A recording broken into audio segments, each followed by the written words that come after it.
Dr. Larry Smith is an economics professor at the University of Waterloo who has been coaching students since 1981, I believe, on following and finding careers that they truly love. Because as we'll talk about, that is how you build groundbreaking innovation. And many people might recognize Dr. Smith from a very popular TED Talk. One of my favorite titles, Why You Will Fail to Have a Great Career. Still one of my favorite TED Talk titles. Larry, good to see you.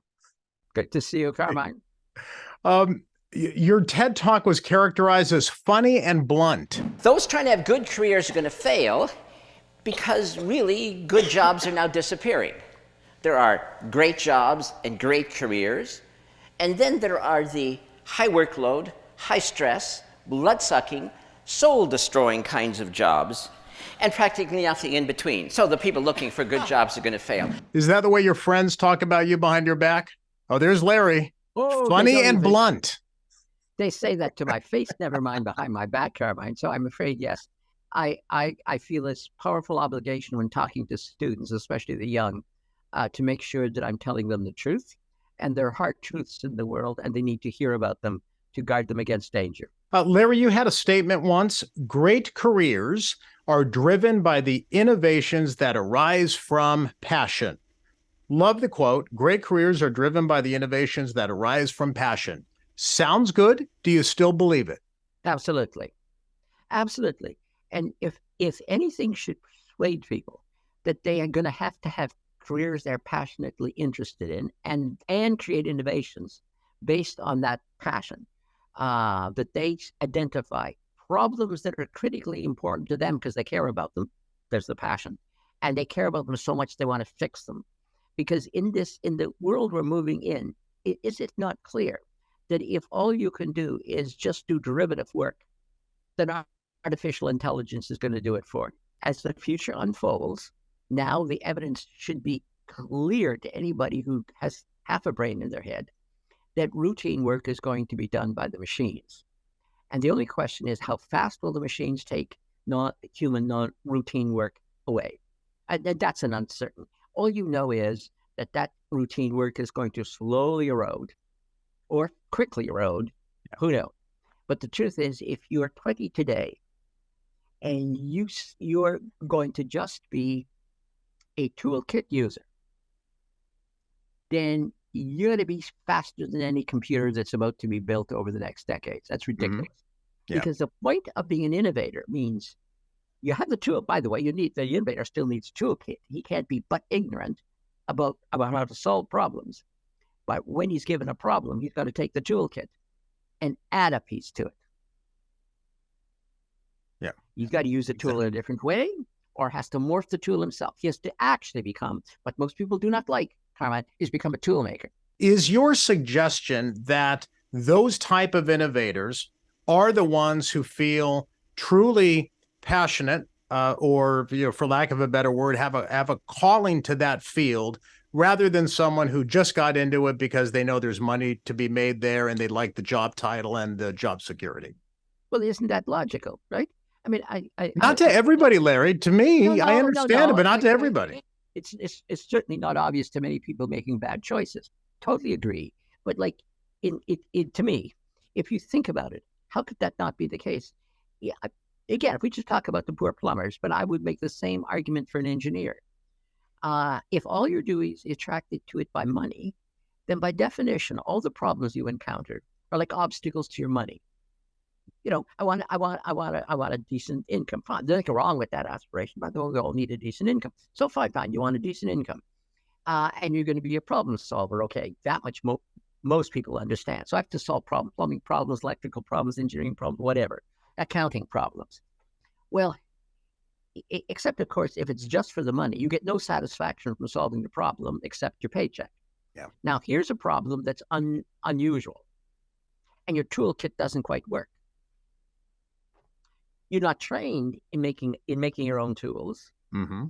Your orientation has been as fast as possible to make my money with as little effort as possible. Now you've got to put effort into this thing. You had a customer that's pissed off.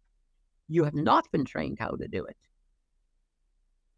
And that's a recipe for, well, commercial failure, right? You're not delivering what the customer wants or needs. Meanwhile, you're having an unhappy experience. Now, contrast with the person who expects to be paid competitively, but enjoys solving the problems. And if he can solve them with the routine toolkit, well, fine, solve them. And he still gets the buzz of satisfaction.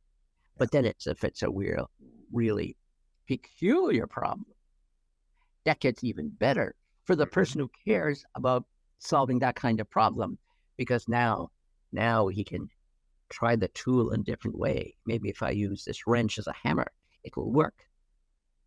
And I'm not being funny. They actually do tests to see whether people are smart enough. You give them a set of parts and give them a challenge to it, but the parts have been picked so that the parts have to be used unconventionally, like using the screwdriver as a hammer.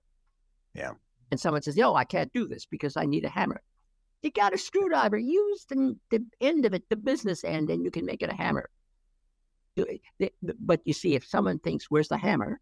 I can't make this without a hammer," do you see why they are trapped in the world of being a subservient tool user? Larry, how do you balance, just to be clear, how do you balance someone who has a passion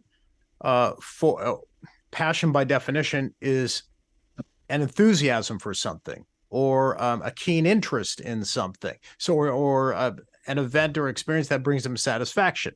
How do you balance that with actually making money or pursuing something as a career calling? Because I guess I can make the argument that following your passion is a bad idea in certain circumstances. I've thought about this. I love golf. I'm passionate about the sport. I love learning about it, and I love improving. I love going to coaching, but I'm not going to be wearing a green jacket. And that would have been the single worst career mistake anybody would have ever made if I, at 22, had decided to pursue my passion, a golf career. So what's the difference between passion and something that I can really find purpose in and be creative? What's the word I'm looking for?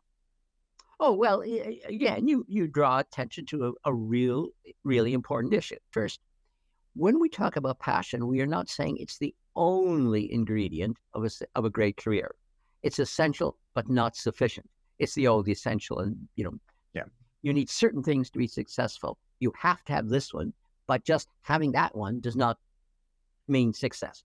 So you could be truly passionate about something and not necessarily have a successful career because the other elements are not present. Like, does someone else want to pay you for it? Oh, okay. Great distinction. Thank you. Good distinction. Well, no, but there's a second. There's a second element, right? Because we've been doing this more recently and finding it very effective with the students, because students say, "Well, I have lots of interests." So, and then of course, it's not passion. Is not in the past. Passion has been described as intense interest, or at some higher degree of interest. Yeah. In my mind, it isn't. There's a much more operational definition of the difference between passion and interest, which is, of course, very relevant to livelihood. Well, what is it? I got to write it down. What is it? It is, do you want to fix something in the domain you're interested in? Do you see yourself as a problem solver? That's not the same thing as, like, I'm interested in archaeology, but your analogy to golf, but I could never see myself as an archaeologist working in the field. I want to read about it. I want to go to museums and see stuff. But my interest is not to fix archaeological problems or do archaeological research. You could be interested in biomedicine or bioengineering. Right. Doesn't mean that you're interested in solving the problems in bioengineering. So we're helping students to say, look, when talking about career, rather than saying, what are you interested in? We say, what kind of problems do you like solving? What are you telling young people these days about sharpening their public speaking and presentation skills? Obviously, that's what I write about. And one of the reasons why I've enjoyed watching and following you is because I believe that you cannot inspire anyone unless you're inspired yourself by, like what you said, finding finding a solution to problems. Those make the most interesting communicators. Otherwise, if you're just trying to get a job and just, hitting the talking points that you watched on YouTube somewhere, here's how to answer this question. You might come across as a fairly polished speaker or presenter, but you'll never inspire people. So I really think that the passionate pursuit of a domain and public speaking and being an inspiring communicator, I think those two go hand in hand. Absolutely. Absolutely. Your argument is rock solid logical. From an esteemed economist, thank you. Well, I'd say that. I'm not selling you anything, Carmine. I actually believe that. We would just phrase it this way to a student, just to so you know I am agreeing genuinely with you. We point out to students, and again, I can't lie about what I do. I talk to too many people too publicly. We point out that, again, we tell them they should have a 50-year time horizon when making these decisions.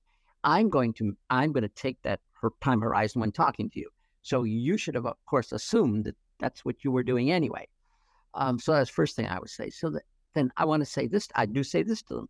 Okay, over the next half century, which is your working life, at least the next half century, there are only two career-related attributes that you can guarantee will be in demand 50 years forward. One of them is to be a creative problem solver, and the second is to be a powerful communicator. Because we point out to them, what good is it for you to find a better tool when you are so inarticulate you can't explain the tool to anybody else? And so, that. Yeah. But I mean, it's well said. There's different words of what you said, though. But the same thing. It is because you could be an innovator and then useless to society because nobody knows that you've created these amazing things. And look, as you know, the history of commerce has many examples of people who invent things or create things. They so poorly market or communicate them, because marketing and communication, of course, are tightly related. And then they sit unused. The idea sits unused for decades, and someone reinvents the thing who's a better communicator or marketer, and there you go. I believe innovators have the obligation to market their ideas.